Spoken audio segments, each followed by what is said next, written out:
परम पूज्य सद्गुरु देव महाराज की असीम अनुकंपा से आगे की लीला सुनाने का अवसर प्राप्त हुआ। जय जय श्री श्यामा श्याम।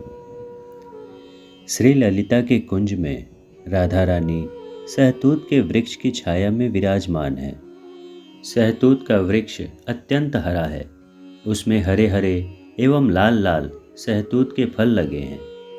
उसकी जड़ के पास अत्यंत सुंदर नीले रंग की मखमली कालीन बिछी हुई है।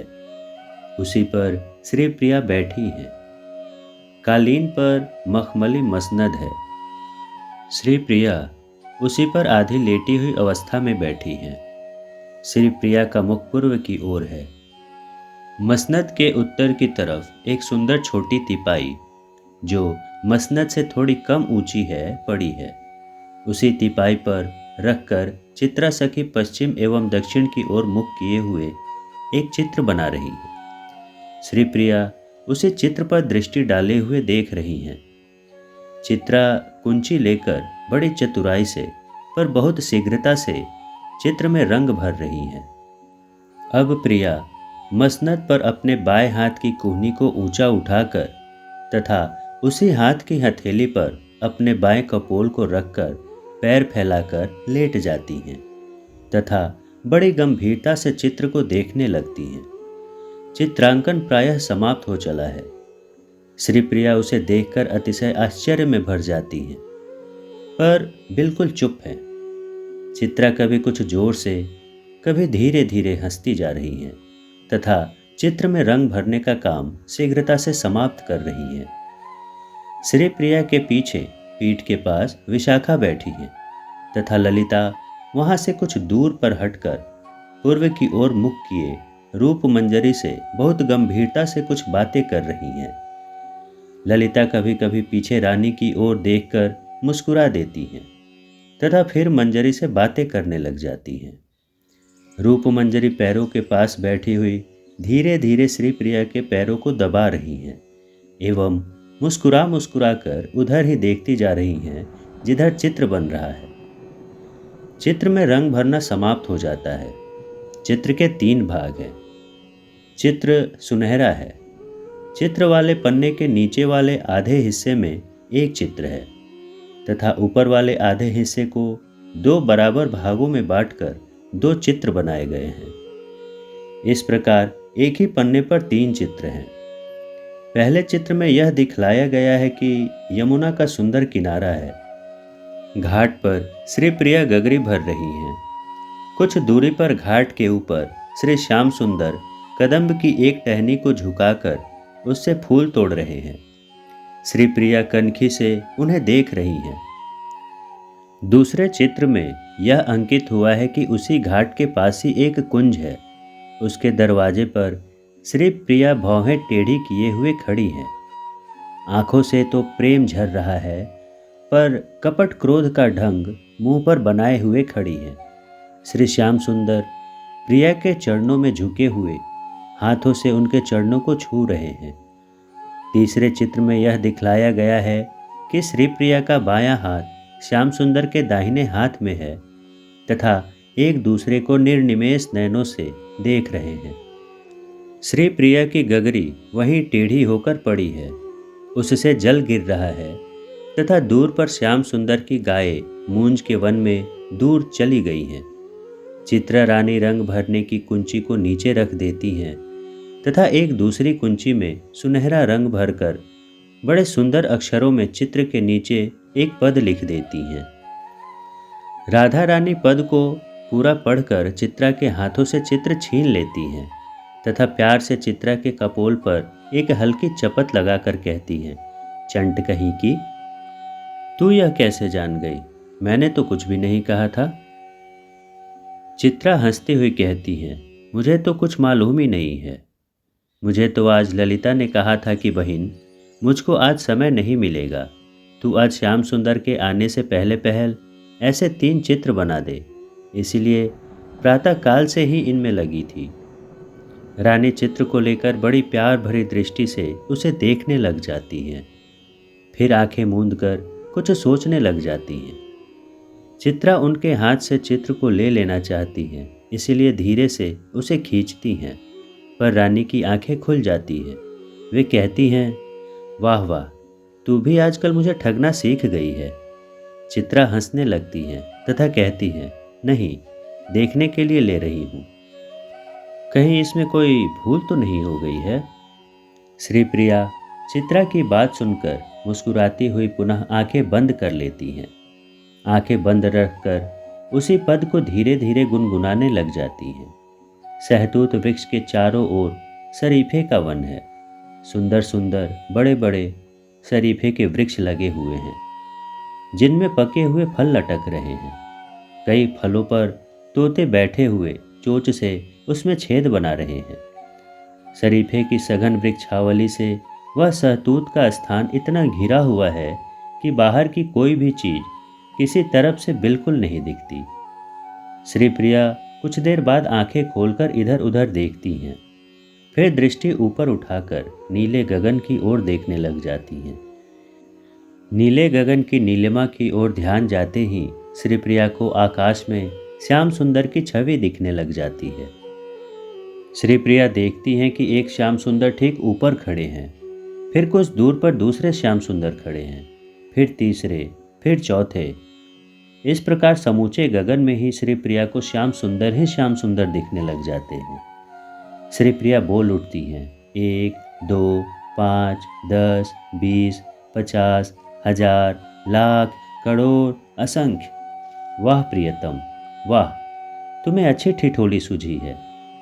प्रिया की बात सुनकर सखिया प्रेम में डूब जाती हैं, पर ललिता श्री प्रिया की बात सुनकर उनके पास चली आती हैं तथा जोर से हंसकर कहती हैं, एक श्याम सुंदर के कारण तो मैं तुम्हें संभालते संभालते परेशान हो गई हूँ। अब असंख्य श्याम सुंदर आए हैं, तब तो मेरी क्या दशा होगी पता नहीं। ललिता की बात सुनकर रानी कुछ लजा सी जाती है तथा कुछ संभल कर गंभीर होकर चुपचाप बैठ जाती हैं। इसी समय दबे पांव श्याम सुंदर दक्षिण की ओर से आकर शरीफे के वृक्ष की ओट में खड़े हो जाते हैं। श्री प्रिया की दृष्टि उन पर नहीं पड़ती, सखिया भी उन्हें नहीं देखती, पर श्याम सुंदर सबको अच्छी तरह देख रहे हैं। श्री प्रिया ललिता से कहती हैं, ललिते, तू जानती है आसमान नीला क्यों है? ललिता मुस्कुरा कर कहती हैं, ना, मैं तो नहीं जानती। रानी कुछ चिढ़ी सी होकर चुप हो जाती हैं, पर कुछ देर बाद कहती हैं, देख, श्याम सुंदर अभी तक नहीं आए। कल मुझे पतंग उड़ाना सिखा देने के लिए कह गए थे। आसमान को देखकर श्याम सुंदर की बात याद आ गई। रानी की बात सुनकर ललिता मुस्कुराकर फिर गंभीर बन जाती हैं। श्याम सुंदर धीरे से अपनी चादर को हवा में उड़ा देते हैं। पीतांबर एक बार हवा में उड़कर फिर शरीफे की डालियों पर गिर जाता है। सखियों की दृष्टि उधर ही चली जाती है, पर प्रिया उसे नहीं देख पाती।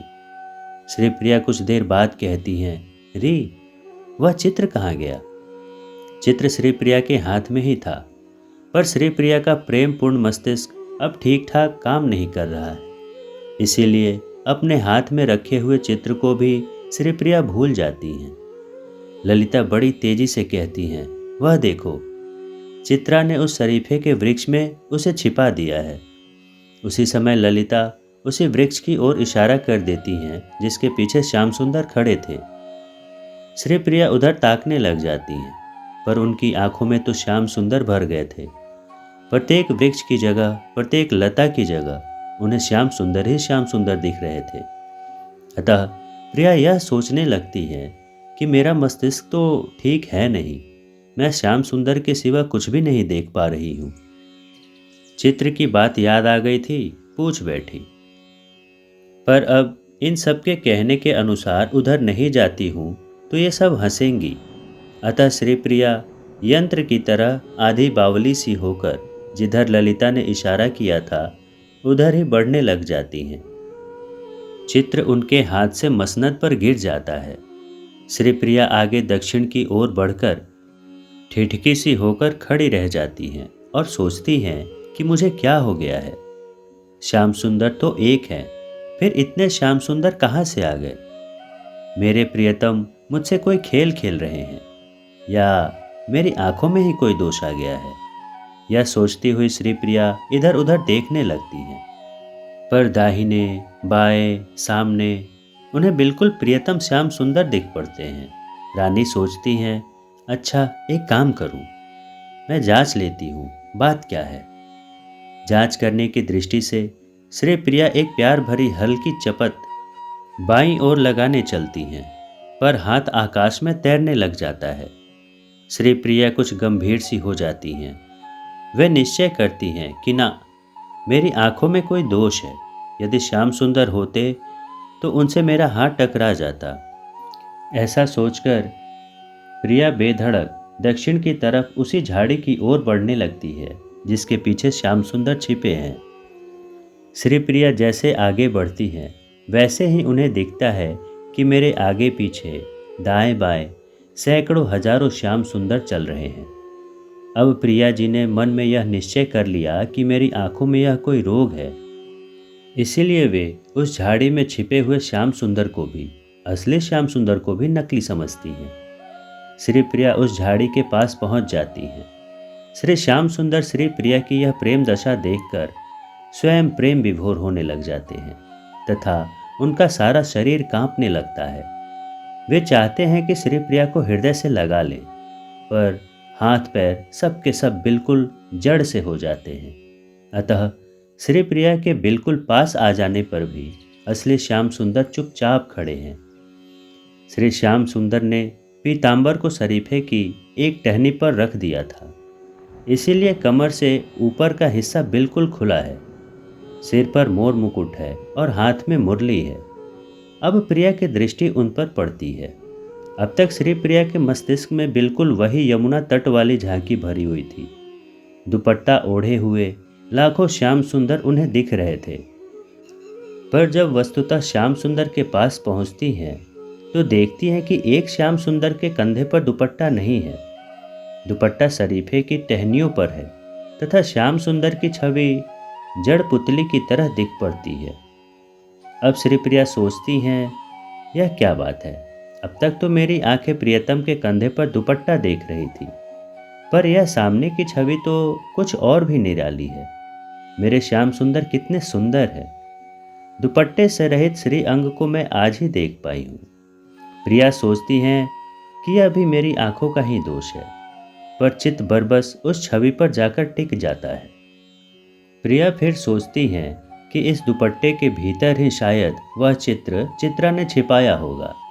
यही वह दुपट्टा है तथा मैं जो श्याम सुंदर को देख रही हूँ यह तो मेरी आंखों का ही दोष है। पहले की तरह ही एक दूसरी झांकी अब मुझे दिख रही है।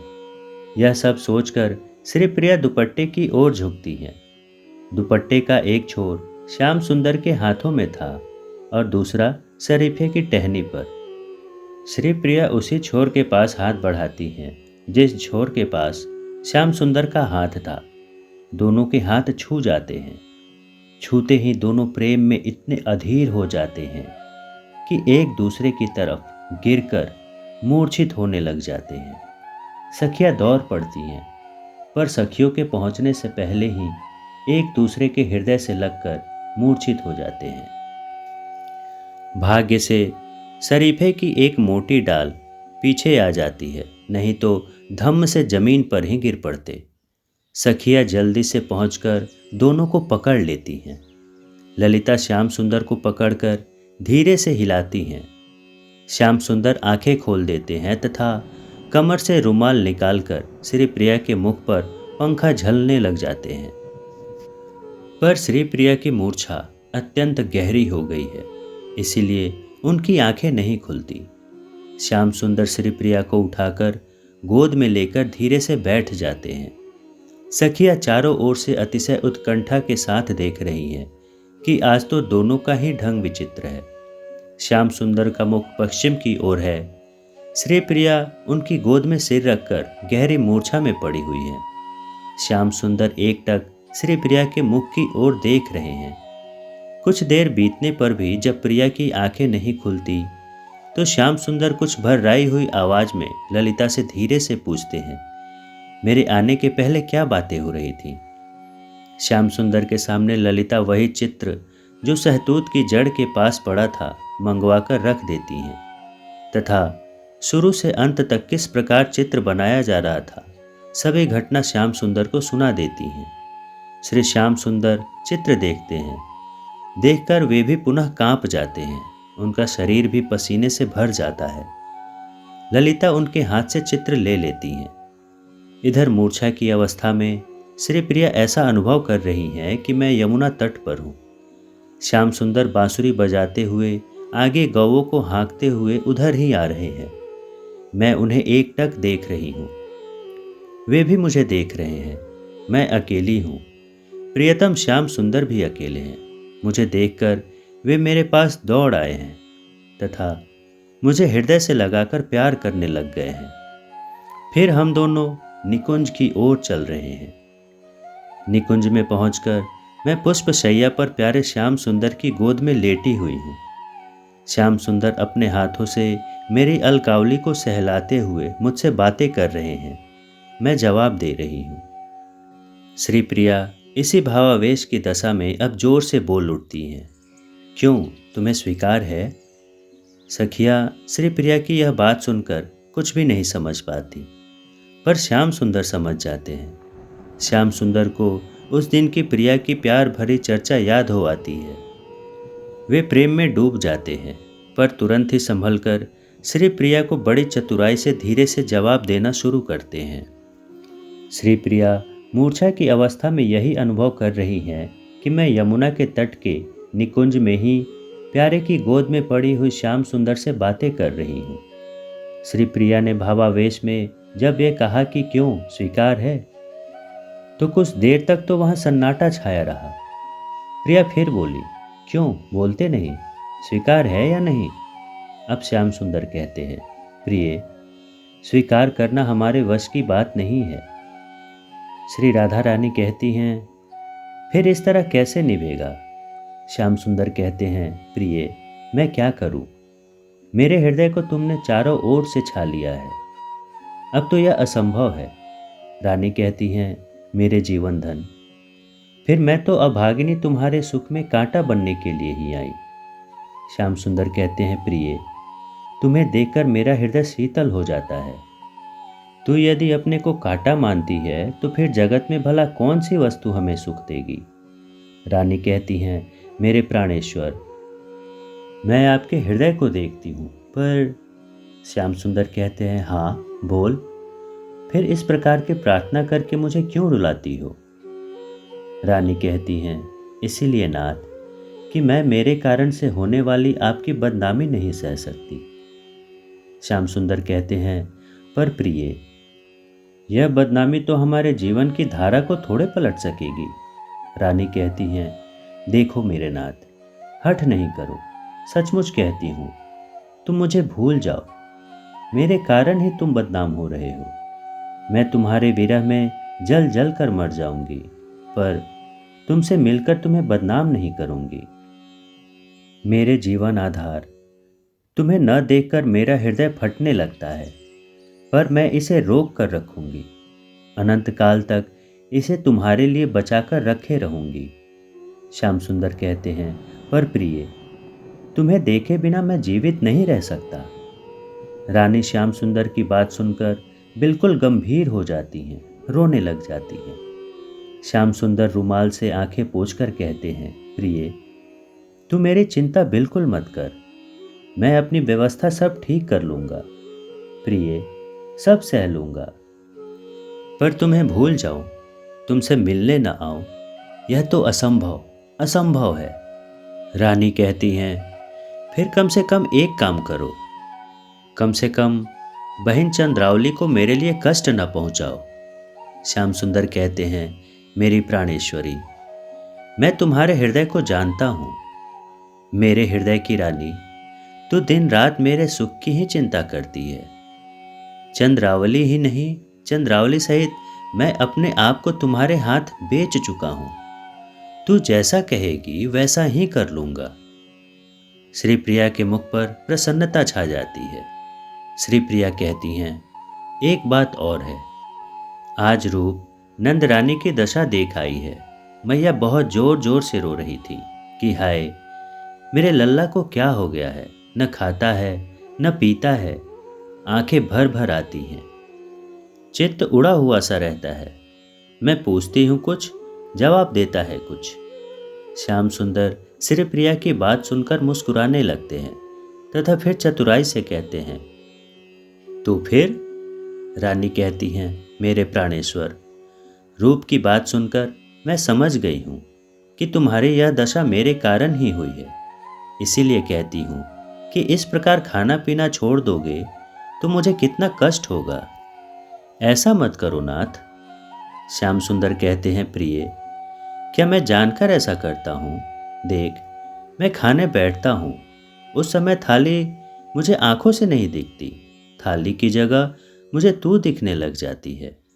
हाथ में पानी के लिए जल का गिलास मैया पकड़ा देती हैं। मुझे गिलास नहीं सूझता, गिलास की जगह तू दिखती है। सोने के लिए मैया मुझे कोमल सैया पर प्यार से लिटा देती है, पर मुझे ऐसा प्रतीत होता है कि तू रो रो कर मेरा नाम ले लेकर मुझे बुला रही है। तेरी मधुर आवाज़ सुनते ही मेरी आंखों में आंसू भर आते हैं। मैं पागल की तरह हो जाता हूँ। तू ही बता, मैं आखिर करूँ तो क्या करूँ? रानी कहती हैं, मेरे नाथ, पर तुम्हारे नहीं खाने से मैया भी नहीं खाती। कुछ धीरज धरकर खा लिया करो।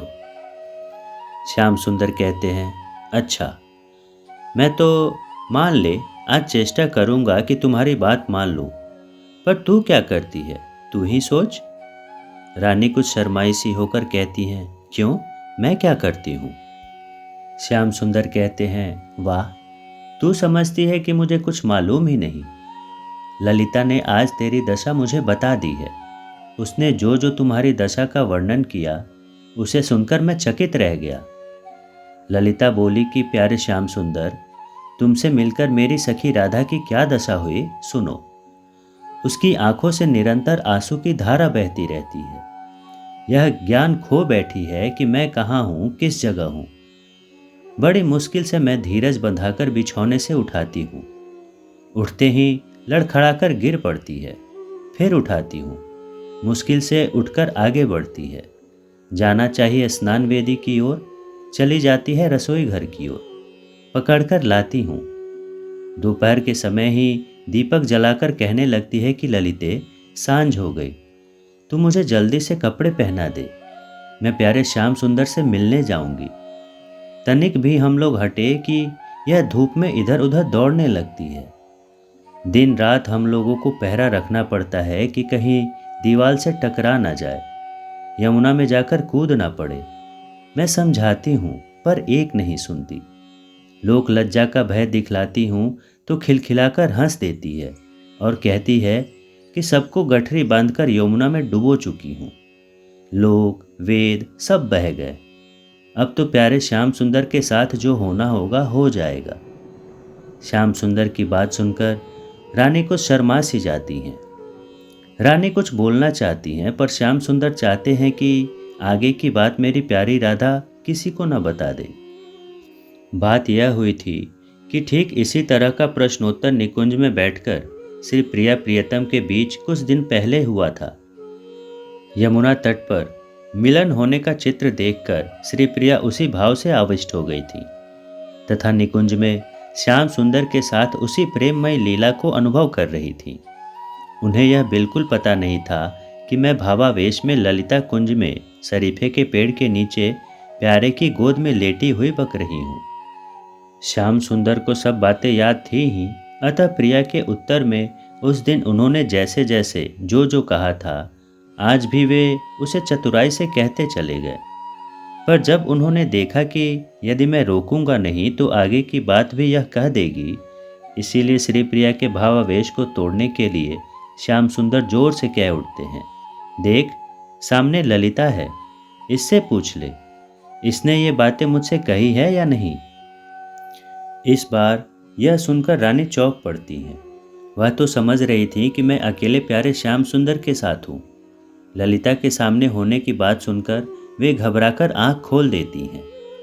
आंखें खोलते ही देखती हैं कि सखियां मुस्कुरा रही हैं। प्यारे श्याम सुंदर भी मुस्कुरा रहे हैं। रानी कुछ देर तक तो समझ ही नहीं पाती हैं कि क्या बात है, पर धीरे धीरे सब बातें याद आने से वे समझ जाती हैं कि मैं भावावेश में उस दिन की मिलन की बात कह गई हूँ।